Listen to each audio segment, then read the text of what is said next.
Good evening, everyone. I'm Mamta Bhardwaj and I have employer branding at the Nudge Institute. And welcome to another edition of 𝘺𝗂𝗧. We'd like to give it just one more minute for a few more people to join us. So stay on hold as we wait for a few more people.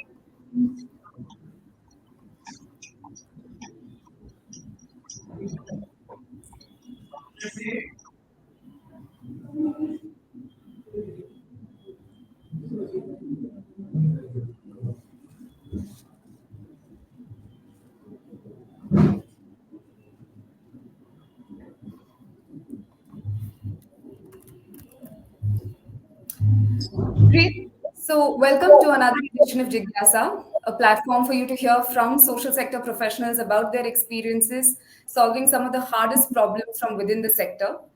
𝘺𝗂𝗧, as an initiative by the Nudge, seeks to help you unpack the work and life of an individual in the sector and give you the tools to access the sector as a part of your own professional journey. And we hope to do that through conversations with people who have embarked on this journey themselves. Before that, a little bit about the Nudge Institute. Over 9 years ago, we started with the belief that every human being deserves a dignified life out of poverty. And Nudge works on ground through its livelihood programs and with multiple stakeholders across the livelihoods ecosystem. This edition is particularly special in that we have Rocket Learning from our ecosystem joining us. We have Meenakshi Garg, Product Lead Rocket Learning, in conversation with Nitin Malik from the Social Entrepreneurship at the Nudge Institute. Quick intro to Rocket Learning. Rocket Learning was a part of the Nudge's 2021 incubator cohort. The organization is transforming early childhood development across India by creating communities of practice for Anganwadi workers and parents, both in person and digitally. And they're doing this through accessible technology and engaging content. Their work extends to supporting policy and structural reform. Now, for long, social sector organizations have been associated or almost purely with community engagement and on-ground implementation programs, and tech teams within the organizations have played the role of support functions that facilitate impact. While this does not reflect the reality of the sector today, we will take a closer look at how technology and innovation have pushed the impact envelope and delivered efficient solutions in the sector. So let's dive right into it. I'd like to invite our speakers to introduce themselves and speak a little about how they found themselves drawn to the social impact space. Meenakshi, if we may begin with you. Sure. Thanks a lot, Mamta, for inviting me to this event. And hello to everyone who has joined for this event. So, a little bit for me. So, I'm Meenakshi. I am heading product at Rocket Learning. Before that, so it's a little bit about my journey. So, basically, I did my undergrad from IIT Delhi, passed out in 2010. Did it from in electrical engineering, and post that, I had a 2.5 year span working in investment bank, 𝗵𝗺𝗃 Capital. I was in Singapore at that time, obviously had a great time, just fresh out of college. I got to travel, I got to meet a lot of people. And at that time also, so I come fairly from a middle class background, where my father is a bank manager and we are three sisters. Thankfully my father kind of invested in our education, and that is where all three of us could do engineering and then went on to do our MBAs as well. So I always knew that education is the pathway to transform yourself and your family, and that is why I deeply believed in education, and I deeply believed in doing this as a social thing for the other people as well. So while I kind of passed out of IIT Delhi at that time itself, I also kind of worked with a couple of organizations to help them and volunteer with them. And that is how I got a liking to this particular sector and be able to do something in the field of education. After 𝗵𝗺𝗃 Capital, I basically went on to do my MBA from IIM Calcutta, and post that I did my management consulting from Accenture. Uh, Accenture has a very good program where it is called as development program, where they do a pro bono consultation with a lot of NGOs.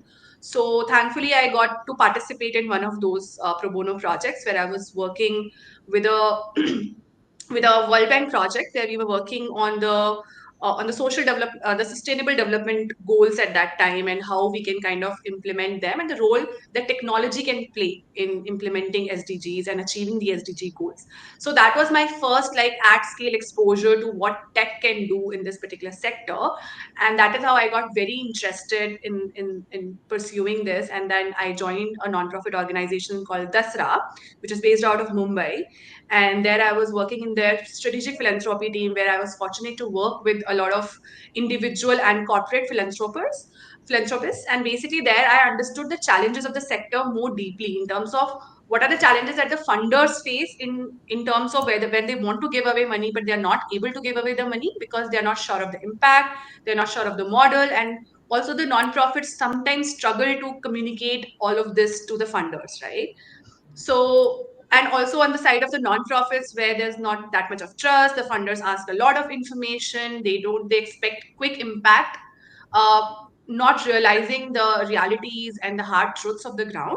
So I was fortunate to kind of see both the sides of it. And after that, basically, because I was always interested in tech sector, so that is when I went on to do product management, and I joined multiple companies doing product management, including InsurTech. And then off late, I joined 𝘂𝗲𝗰𝗵, where I was heading their engagement and retention work at 𝘂𝗲𝗰𝗵. And that is when I kind of was fortunate to come across Rocket Learning, and I happened to join Rocket Learning. And again, I'm like very happy to say that I'm finally doing what I always like to do, which was education and helping to, pass, like helping the education sector with leveraging technology at scale, right? So that has always been my passion. And I'm fortunate that finally I landed in that place. So that is a little bit about myself. Great. Thank you, Meenakshi. Nitin, if you could do the same for us. Yeah, right. Yeah. So, hello everyone. Glad to be here. My career has been more into social entrepreneurship from very start. Like I started as a financial inclusion very early on a financial doing field work in financial inclusion sector. Did rural field work in around around 7 8 states in India. Then move into more operational consulting at Microsafe. There also I got a chance to actually talk to communities across Southeast Asia. Like I've stayed for 1 year in Myanmar, did field work in Vietnam, did field work in Cambodia, did some projects in Ethiopia. And it's sort of like it's very interesting when you're doing meeting communities and you see how they are similar in many ways, like how low income communities sort of like behave and how they have their needs and aspirations in a very similar way and cuts across the region, right? And how they engage with you in a similar manner. So did that, and uh, throughout this time, I got a chance to do a lot of field work and actually talk to communities. So that sort of like made the decision was made like this is the sector I want to be, and it's very energizing. And at Nudge Institute, we also do a lot of field work these days, and it's very energizing when you see the impact of the work you're doing directly. Like you can see how things are changing, how it's always a small delta you observe in your fieldwork, but that's also like very satisfying in how you did. So yeah, did that for few years. Then then decided to do a policy masters. Went at Fletcher, did that. Again came back and got a chance to work at AXA. AXA is a team called Financial Inclusion Team, and we were sort of like onboarding small finance banks. So that's a unique opportunity in the sense more seeing the same community but more from a head office level. So like suddenly the perspective change, and it's always how urban India and rural India sees the same community. So it was a good difference. And I like used to be surprised, and also like and I've seen it often that when we are in the urban India, sort of like really have very sometimes not that clue how the rural India behaves. Like there are literally two Indias who shape and thinks differently. And so that I did few projects at the head office level, set up the financial inclusion team. Then sort of like shifted to so more broader social entrepreneurship. Did 1 year at Dalberg Consulting, learned a lot, and now I'm currently working at Nudge Incubator, which is a team within the Nudge for folks who don't know. And we sort of our role at Nudge Incubator is more like an enabler of social entrepreneurs. So it's not directly problem solving per se. And Rocket Learning was part of our Nudge Incubator. but we enable the ecosystem so that these entrepreneurs can do things which otherwise they might do in 4 or 5 years to accelerate their journey in 9 months. So a 9 month program at Nudge Incubator sort of like gives that opportunity to social entrepreneurs to accelerate their journey. And my role within that incubator is to work with these entrepreneurs on a weekly basis and provide them inputs on technology, research, understand the community better, how to create their outcomes, how they should measure it. And in fact, we are having a boot camp right now where we are helping entrepreneurs give them multiple perspectives and how technology is evolving, how branding, how marketing. So that's my current role at Nudge Incubator. Yeah, very, very happy to be here, Mumta. Great. Great. Yeah. Thank you so much. You, in fact, nicely covered a range of functions and the kind of roles that the social sector has to offer and one can take up. Having said that, what would you say is the role of a tech team in the social sector sort of space or within a social sector organization itself? Meenakshi, if we could bring you in here, the imagination for tech is usually in a small scale organization is that of a support function.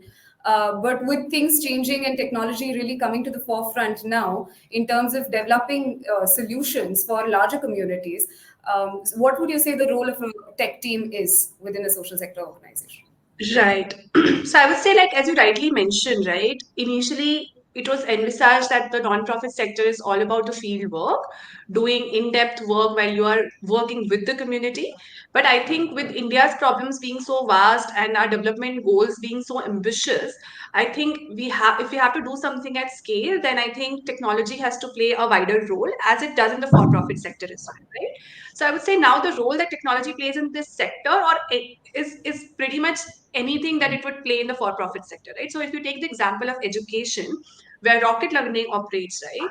So technology and the product team are at the center of Rocket Learning's model, right? So our entire model of operation is that basically we kind of leverage WhatsApp groups and then send these content to the parents and the teachers through WhatsApp, and we expect them to do those activities with their kids and send it back to us in terms of images and videos, right?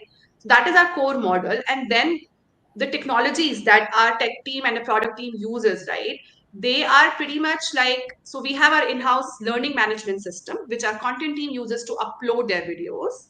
Then we have our in-house data management, like entire sense of database and analytics team, which basically tries to look at whatever responses that have been gathered at those WhatsApp groups, and we basically kind of save all of these interactions into our database, and then we do heavy analytics on them to create the entire engagement metrics funnel, right from seeing how many people we have acquired on our WhatsApp groups to what is our month on month retention as well, right, which requires a lot of data saving, database management, as well as data analytics, right?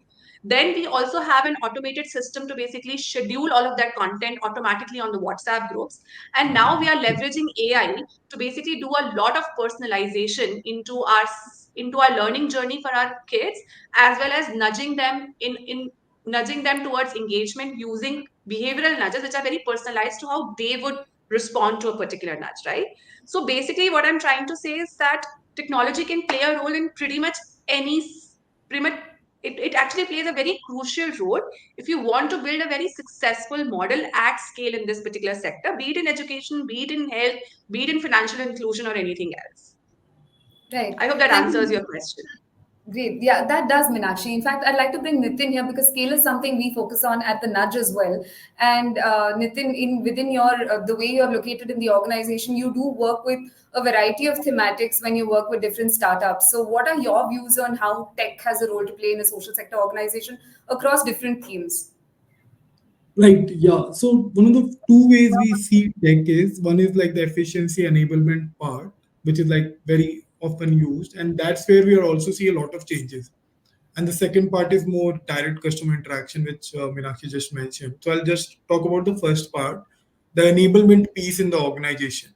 Within that space, we're seeing huge digital transformation of the not-profits itself. Even small not-profits, even when they start, they are like using and embedding digital tools which can help them quickly pilot, iterate. Just to give you an example, we have an organization called 𝘃𝘆𝘀, which is a cash transfer based organization, part of a large cohort, they use an app developed to enable government entitlements to the communities in Pune. And one of the ways they do it, they have an app, and a customer will add, a user or beneficiary will add, these are the things this is my current status, my identity, and what is the right government program to them. So something would have taken them 2, 3, you will submit a form, you go back. So they have a decision tree based application which their frontline for worker uses, and it quickly gives them the answer. So it's not even direct enablement, like customer is not or user is not directly interacting with that app, but the frontline worker of the organization, which is an enablement force, they are using, but still it is reducing a lot of time. So we have started seeing these examples of enablement a lot, right? Like where you can quickly enable a lot of things, and you can actually increase the productivity of your frontline staff. So that is one part where we are seeing more traction. The other part, which is still we are, pocket learning is one of the examples, but where I personally feel still a lot to do is how do you directly interact with the user, and that's the constraint we have. That is, user might know what kind of assets, digital assets, user already have. So if they don't have the smartphones, that's an assumption we make most of the time, like quick efficient smartphones. Then you have to innovate and figure out what will be the right solution. So just the folks who are not from the sector, like there's an assumption that smartphone, Swiggy app, everyone can use, but we are actually talking about a Swiggy delivery person who is part of the community who is delivering. So our community is that low middle income segment, which is not ordering from Swiggy. So that should be clear. So the tech imagination also changes for that community. Right. So yeah. So just to summarize, yeah, we are seeing examples of two things: enablement and direct customer user interaction. Yeah. Meenakshi Thanks can a lot, add. Nitin. Thanks a lot, Nitin. I think tech imagination is a great segue into my next question, and you did sort of cover it. But briefly, I'll take a minute to address our audience and tell them that you can share your questions and comments with us, and we'll try and take in as many questions as possible towards the end of the session for Nitin and Meenakshi to respond. So please use the comment section to share your questions. So yes, like I said, the good segue that I was referring to is what are the specific areas in the Indian social sector context that are sort of ripe for innovation? Where is the real need for it, and where it can make impact at scale? Meenakshi, if we can bring you in again. Right. So as I mentioned, right, I think right now we have I would say almost every sector, right? So education, health sector, and financial literacy, right? Those are the three immediate sectors that come to mind where we actually can see a lot of innovation, partly because post-COVID, right? So we are into we are into a situation where people are used to doing digital interactions now, right? So we should be able to leverage that particular thing. Like we know that pre-COVID, it was around 70% of households in the lower income segments who had a smartphone, but now that has increased to 75 to 80%, right? And with the geo penetration, you have a lot of mobile bandwidth also available to people, right? High speed internet, maybe like erratic at times, they might not have recharge, etc., but they do have access to it, and they do have access to apps like YouTube, etc., right, which they are already using for their entertainment. So what I'm trying to say is that right now, I think almost all the sectors and the key sectors for development, which is education, healthcare, financial literacy, are definitely ripe for innovation. And there's definitely appetite amongst these communities as well to basically adopt products which are easy to use, which are very low on resources. Like they don't have to kind of invest a lot of data packets, etc., into it. So easy to use, low on resources, and low on time. So if we are able to innovate on these three fronts, and of course they need to be local as much as possible, right? Because the language preference is still there. If you do a lot of local products, if you use a lot of local context, local personalities, etc., into your product, I think if you're able to innovate on these fronts, I think you can definitely do a good innovation in this sector. Great. Thank you, Meenakshi. Nitin, if you have any points to add here, I know you sort of covered it earlier, but if you have anything to add. On imagination, right? Yeah, on areas in the social sector or beyond where it's ripe for technological interventions to make a larger impact. Right. So I'll speak from our domain, right? We have many of our organizations are in the skilling space, and in skilling space, what we are seeing is how do you build tech easily? Like, so right now, what we are saying is the tech development journey, low complex projects can be built by someone who is not that tech proficient. Like, you don't need to upskill them too much, but we are seeing those initial projects or initial outcomes where a student can actually build a decent app without being too much proficient. So, like, you are upskilling a large segment of population quickly and easily, without needing them to give them the 4-year engineering degree or a 3-year diploma. Like, you can actually train them on building small tech projects quickly using tech. So it's like tech has sort of enabled tech development in a way, and that's what we're seeing. Many of our founders who are in they just like the rocket learning, as Meenakshi's background, engineers. The many of our founders are from engineering background, and they want to upskill other low income segments. So you'll find 16 to 22 age group. They are giving them how can you build a web app quickly? How can you sort of like design things quickly? So they are using tech in building that. To give you another example, that right now one of the founders I work with, they are trying to iterate and pilot a chatbot solution for doubt solving. So when you're learning coding, you have always these doubts, and can the chatbot help them solve their doubts while they're building projects, tech projects? So we have started seeing these examples early years, or maybe early not years, even months, but this has started coming up. And another aspect what I've seen is community building part. Like, how can technology sort of like foster a community among different same segment 1722? Like, how can it helps build a community for folks who are sort of like doing skilling courses? Like, can a more engaging community can be built? So these are the projects I'm seeing. Another example I'll give you, sort of like, since now tech has enabled low resource organizations also to build scalable projects. One of the organizations we work with, Open Grad Foundation, what they're trying to do is, can they build a simple platform which matches mentors' time with a student who is working in a low, like tier 3 engineering college, who's trying to apply to MBA? Can we get an MBA person and match their time so that they become a mentor to that third tier engineering college? So, like, we have started seeing these innovations around skilling and education and more like counseling space from our cohort, and that gives us a lot of confidence. And these are early stages. Yeah. Yeah. Right. Actually, that brings me to a very interesting example, and it's a very offbeat example being in this sector, right? So there's an organization called 𝘁𝗃𝗃 that we are working with, right? Now, with a lot of advancements in technology, we do a lot of work with data science, right? So there's a project that we're trying to do, which is basically auto correction of the worksheets that we send to the kids, right? And for us to run any kind of machine learning algorithm, you need the base data, right? You need to label whether the base training data, whether which one of them is correct, which one of them is incorrect, right? Whatever the value, the variable that you're predicting, what is the right value of that predicted variable to train your model, right? Now it's a very manual process. Now there are two options. One is rocket learning does it internally, which we incur a lot of human resource, right, cost. But 𝘁𝗃𝗃 is actually doing this, wherein they are kind of have a specialized team which is specialized in data labeling, and they are doing it for non-profits. So they themselves are a non-profit, and they're doing it for other non-profits at a much lower cost as opposed to a for-profit organization.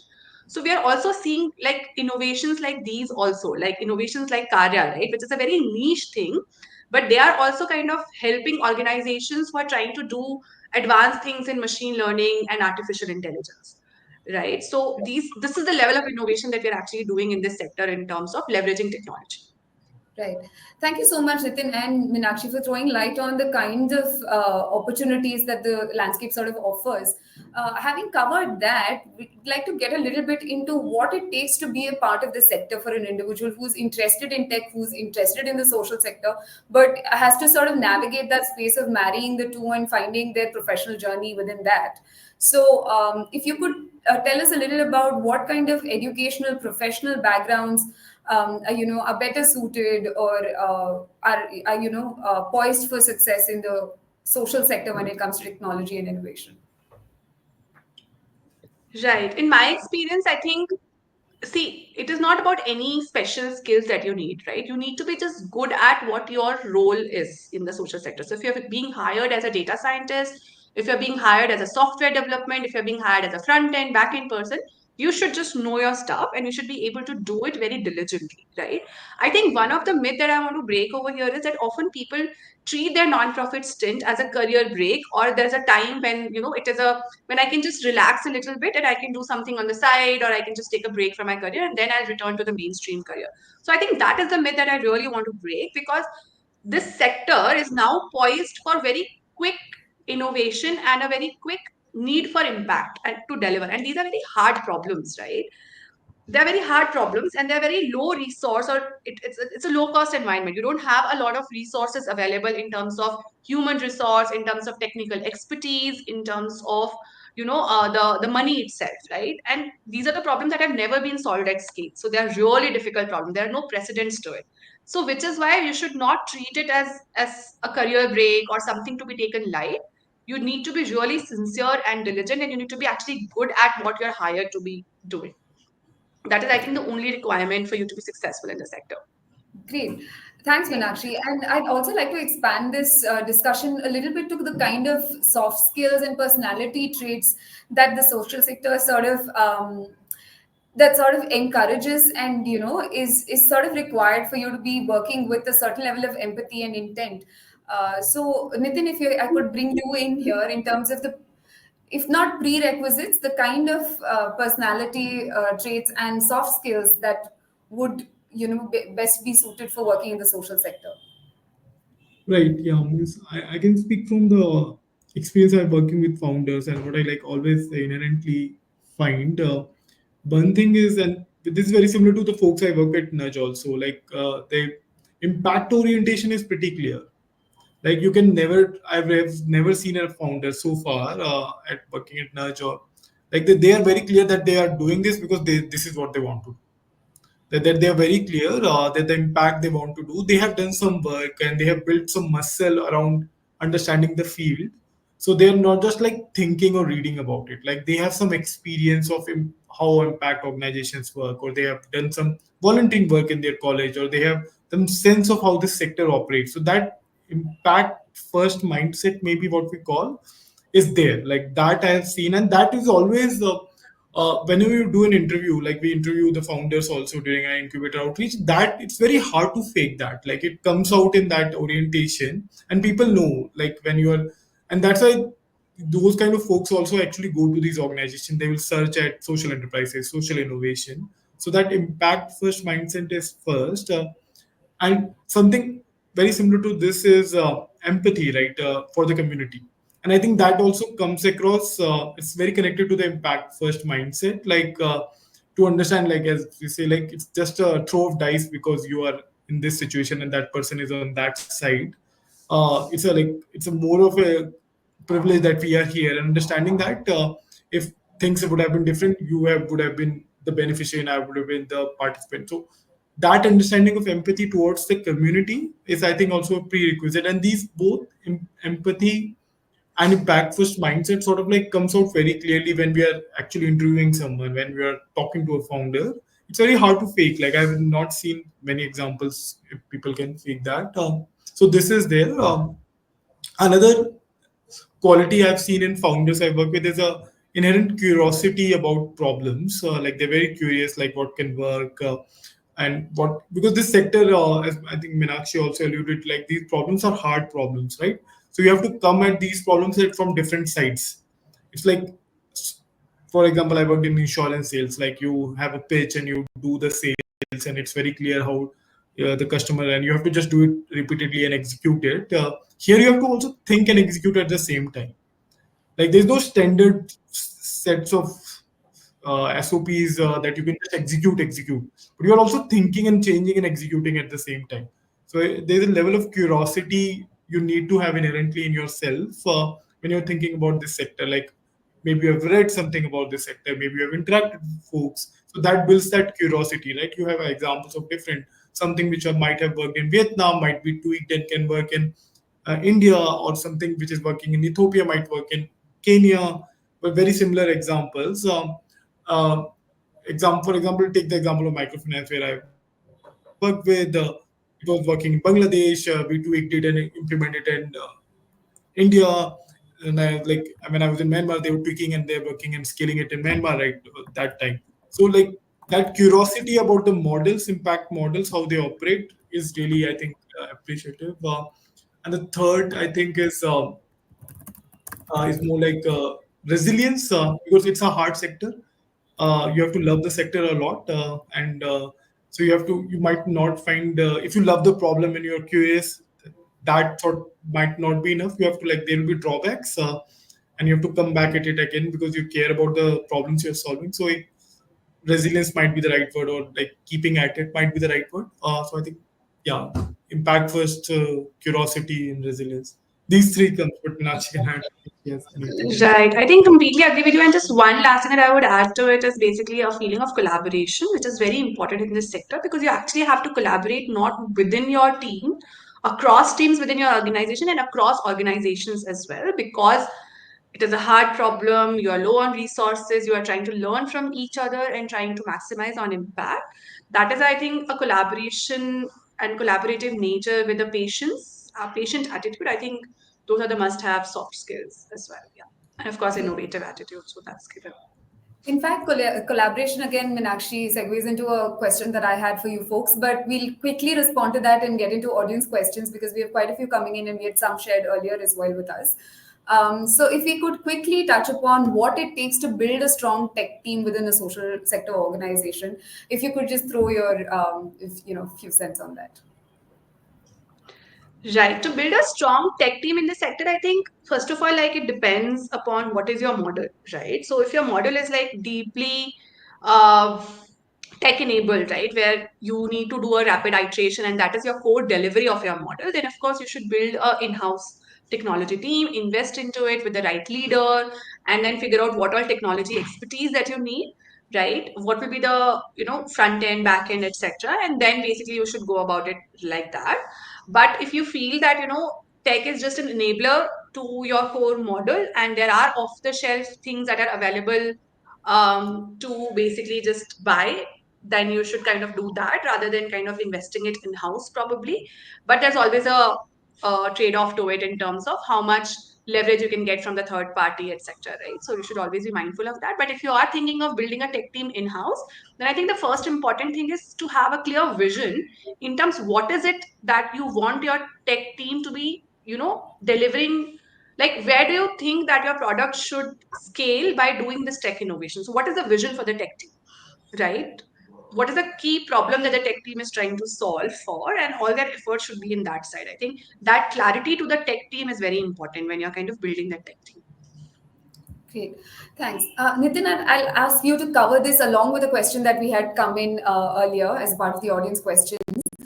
It says, technology products incur heavy costs. How would you go about getting funding and managing resource allocation?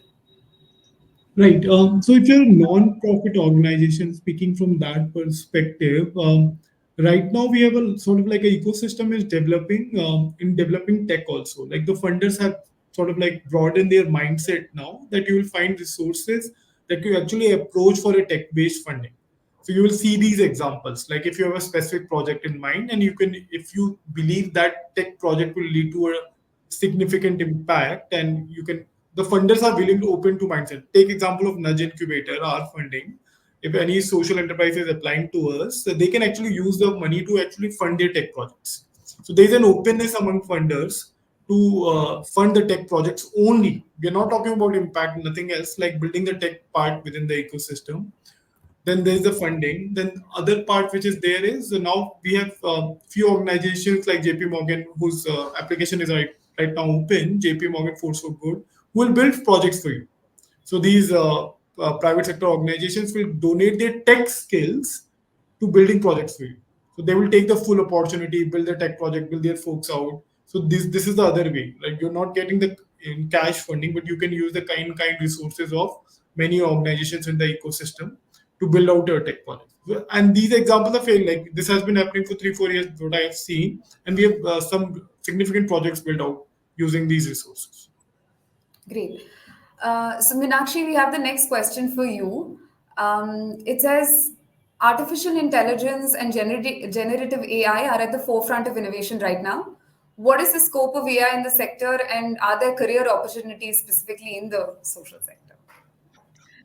One word answer: immense opportunities in the sector right now for AI and Gen AI. In fact, at Rocket Learning, we are doing so many AI, ML, and now Gen AI projects, right? So we have an entire AI roadmap, which includes projects like, as I mentioned, about auto correction of work. Like in education, like this will be true generally for education sector, and of course we can in like extrapolate it for the other sectors as well. But specifically, like for education, the kind of AI projects that we are doing is, for example, auto correction of the assignments that you give to the kids.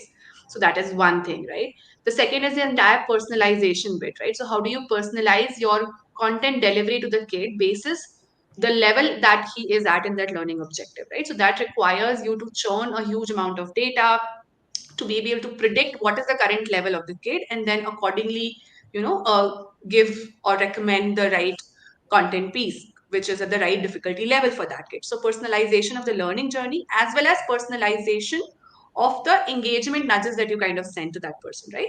So what we have seen is that some parents might be very responsive to a sense of competition, while the other parents might be responding to more intrinsic kind of motivation where they want to set their own goal and then trying to achieve that goal rather than chasing some network effects or chasing what their peers are doing, right? So personalization at that level also is something that AI can enable you. Going a step further than that in terms of generative AI, so right now we are working on a Gen AI project with Google team. We've been awarded a Google fellowship where what we are doing is that we are creating like a sort of a learning buddy wherein we are using Gen AI to generate an entire 10 minutes learning session on a particular learning objective.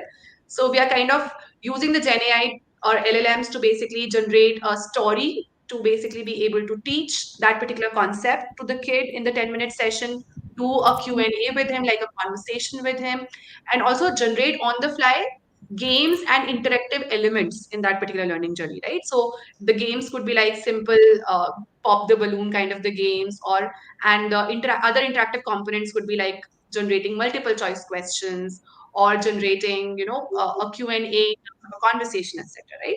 So Gen AI is basically kind of used now in to basically do content generation, to basically do correction, to basically do speech to text, text to speech, etc., right? So there's like huge opportunity of using these new age technologies in the sector right now. Great. We'll just quickly move on to another one. Nitin, perhaps I'll direct this one to you. Any insights on tech innovation in rural areas, especially with regards to acquiring consumers or maybe even information dissemination to these rural pockets where smartphone penetration is not good? Right.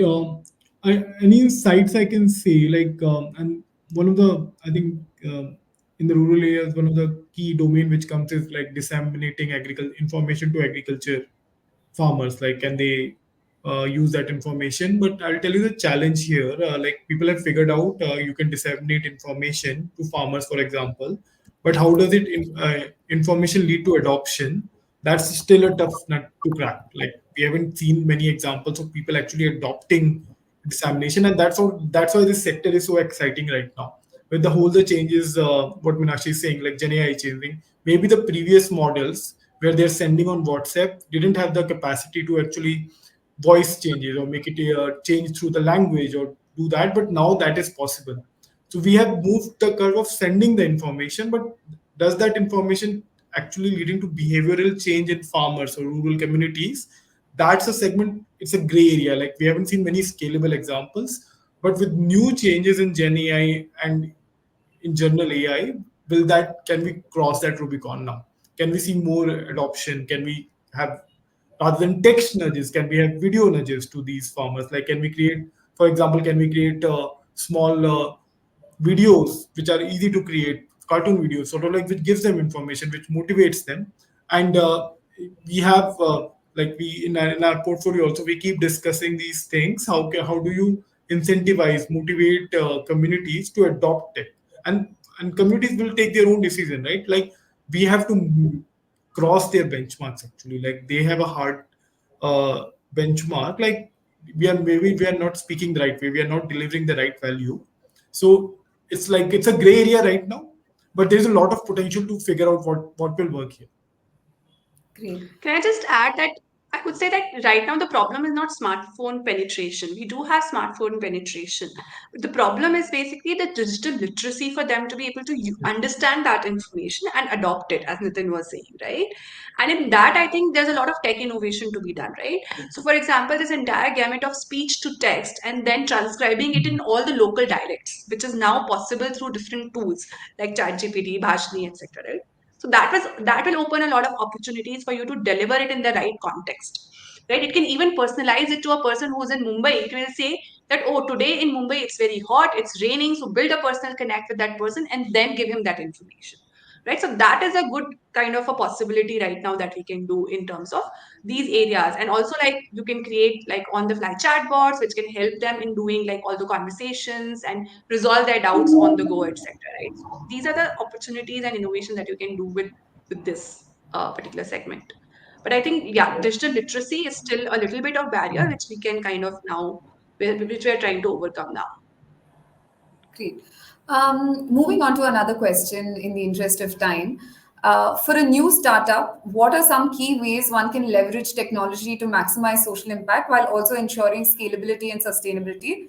For example, a newly formed agri-tech company focused on sustainable agriculture and empowering rural communities. Nitin, I'd like to bring you in on this, and then Meenakshi, you can join us as well.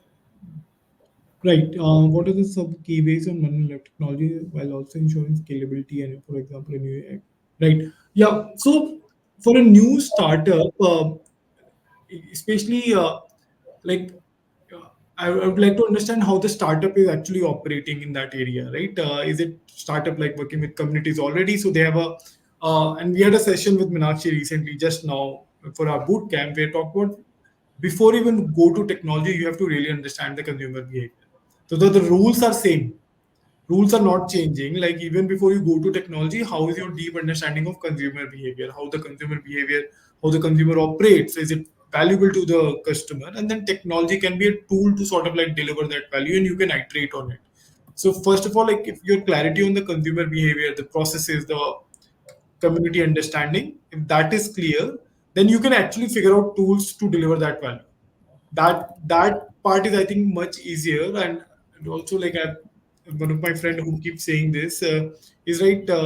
Building tech is right now not complex. Actually, if the use case is not too complicated, it's figuring out what to build. That is the key part. And then the third part is where the funnel sort of like breaks is the adoption. So the building tech part is the sort of like we have crossed that domain, like maybe 5 to 10 years it was really tough. Now it has like you have set codes and you can do using some no code tools also build simple minimal viable products, but figuring out what to build and whom to build for and ultimately leading to adoption is where the sort of like the challenge is. And this is more to do with research, understanding the communities. So these are the tough areas. The easier areas is building the tech. And but I would like Meenakshi, because she has from that background, to share her experiences on that.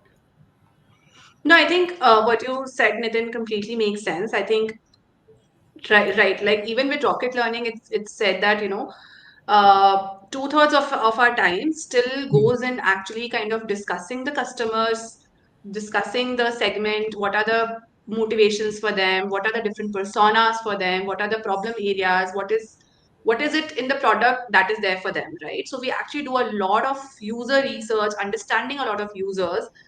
Then from there we kind of build a tech vision, and that is when the tech team kind of comes into play. And of course tech team has a role to play, like our CTO is part of all these conversations, he's also our co-founder, right? So even the tech team needs to understand that vision, and then only they can also bring in the innovation on how to leverage technology the best way to be able to deliver that kind of a vision, right? So that would be like what Nitin said absolutely makes sense. Great. So, Meenakshi, we have a question specifically for Rocket Learning, so I'll obviously direct back to you. Rocket Learning has product that uses WhatsApp. There was a mention about limitation of resources like data recharge. We would like to know if any such challenges faced where users not able to use product or limited usage of product due to data recharge, and how was it addressed? Yeah, for sure. So we also have like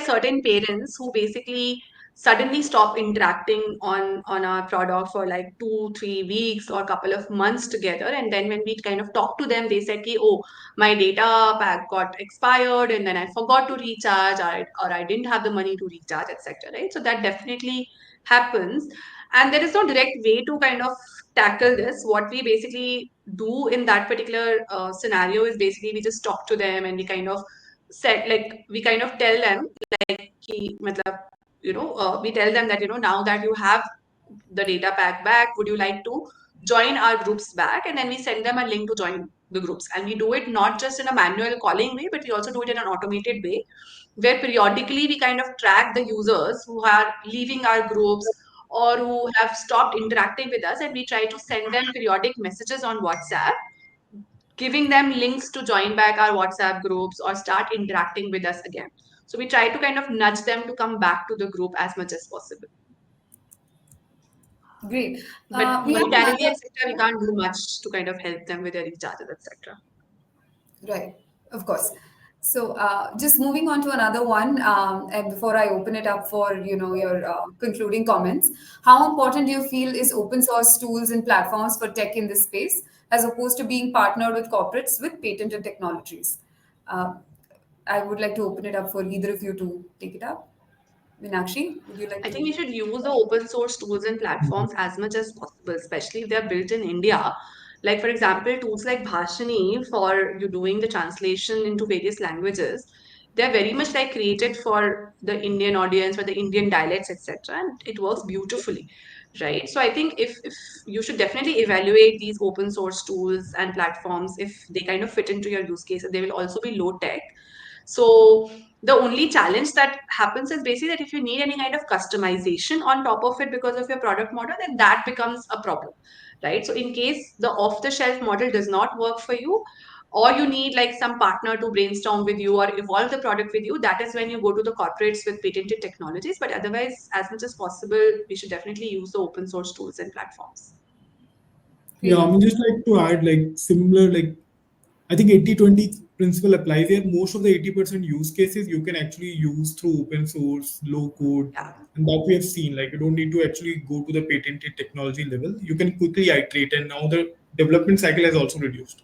So you can quickly see your innovations in play by using off-the-shelf tools, no-code tools, low-code tools, even open source technologies. It's more like a tech mindset. If you have you have a tinkering mindset as a founder, co-founder, that really helps, and you will find some vendor who can work with you and quickly iterate. Great. Right. So we'll take one more question before I open it up for your closing comments, Meenakshi and Nitin. What are the key implementation challenges that are commonly associated with rural sector and legacy organizations which are yet to adopt modern day tools and technologies? Nitin, if you can start with you. Yet to adopt modernity. Yeah, it's a very broad question. What are key implementation? Yes, and this is more like which are yet to adopt modern. Yeah. So let's see, I'm Shashank. If I'm assuming rural sector legacy organization, they mean a organization which is working with community, right? Let's assume that. Then they're adopting technologies will be at three level. First, as the enablement level, their own ERP systems within that organization. Second is that layer of the field worker who is working. That person will have a smartphone, might get trained, that he can use app. You can really improve his productivity. And the third is the community facing. So there will be problems. You have to see the problem at three levels: at the organization level, as the field worker who is working with the community, and finally, if you have figured out a way to implement it directly, like the user is using your product directly. So these are you have to see the implementation challenges at three level. The first, I believe, is the easier. The organization level enablement, you can quickly do it. You have an MIS, you can founders or organization leaders can do that. The second is also is in your control in a way. You can train your community with field workers, build an app for them. They can really enable and productive. Their adoption is in your control. You can train them, check if they're using it or not. But the third, which is direct community products usage, which Rocket Learning does to a large extent, it's the tough one. And this is still a big problem. You have to really spend your thinking muscle in figuring out how customer or user or participant, your program participant will use the technology. So yeah, these are the broad three levels of what I've seen in this kind of challenges. Great. Right. And I think if you're talking about, sorry, if we have some Sure. time, if you're talking about like more legacy organizations and which are already operating, and I'm assuming that your core thing of delivery is actually not through tech and product, but you're using it as an enablement. And I think there, the most important thing in adopting any new technology is change management, right? So how do you get your employees within the organization to adopt that technology? Be it a very simple thing like for your frontline workers, a tool like a Salesforce where they want to kind of do a client management, right? Even like adopting or a performance management tool, right? For adopting these simple things, also, I think change management becomes a key thing where you need to kind of onboard everyone, make sure that they understand the value that that particular tool brings, and then basically tracking and monitoring the usage of it. Right. I think in the interest of time, I'd like to open it out for both of you to share with us your views on what the opportunities are in the social sector for somebody who's a tech enthusiast and how they must go about it. And yeah, Nitin, if Yeah, yeah, I can take it. Like in the sense, and you look at the nudge and look at our incubator organizations. Any person who is interested in tech and in the social sector has a lot of freedom to experiment and implement, which is not there in a legacy. If you're working in a legacy tech organization, if you're building a tech here, you can actually see the delta in the user behavior very quickly. Like I work with founders, they will like you can see your hypothesis play out in real time. Actually, in 6 7 months, you will see the changes. So that quick cycle you will hardly see in large legacy organizations, where you might be in a part of a big team, you're doing a small part of a feature. You will most probably, if you're joining a team early here, you'll probably build a product then a feature. Like you'll have a complete understanding how the product works, which is not there. So that if someone is really interested in seeing how the tech want to build their tech muscle and solve problems of the community, this is the right space and this is the right time also, because we have new technologies coming and that will change how users are sort of like there's a large scope to change the ultimate delta, or like when I keep saying delta means like what is where users are currently and how they change in few months or few years. So it's a great time to be in this sector and sort of like build your tech muscle and join us. great, Meenakshi. Right. I think right now is the time when this sector actually values your expertise in tech and product, right? So if you have an experience, you'll be the very valuable part of that particular organization if you do want to join. And you will be basically rewarded with not only financially, but in terms of your work quality, like the kind of cutting edge problems that you will be working on, which is going to reach out at scale to people. I think that is something that is really to look out for. And so the quality of work and the softer aspects of it in terms of the cutting edge technologies, the work life balance that you will get, and at the end of it, the satisfaction, right? Also, one more thing I would want to say is that even in the for profit world, right, India as a market is such that there are very few companies that, even though say that they're tech companies, but they're not truly tech companies, right? Tech is an enablement for a lot of companies still in India. So if you are, and in this sector, I think more than enablement, you need tech innovation to be able to drive technology-based products, right? To drive that impact. So if you are getting a chance to work on that kind of a problem statement in that kind of a company, then I think it's a big thing, and the sector is the right place for you. Great. Thank you, Meenakshi and Nitin, for joining us this evening, and thank you for sharing your insights. Also, thank you to our audience for engaging with this conversation, for sharing your questions and your comments. I know there are a few questions that we couldn't respond to, but that was purely in the interest of time, and we'll make sure we respond to it post the event.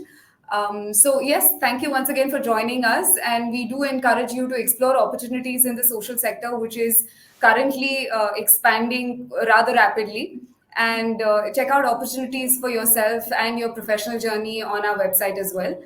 And yes, thank you so much for joining us this evening. Thank you. Thank you. Thank you. Thank you.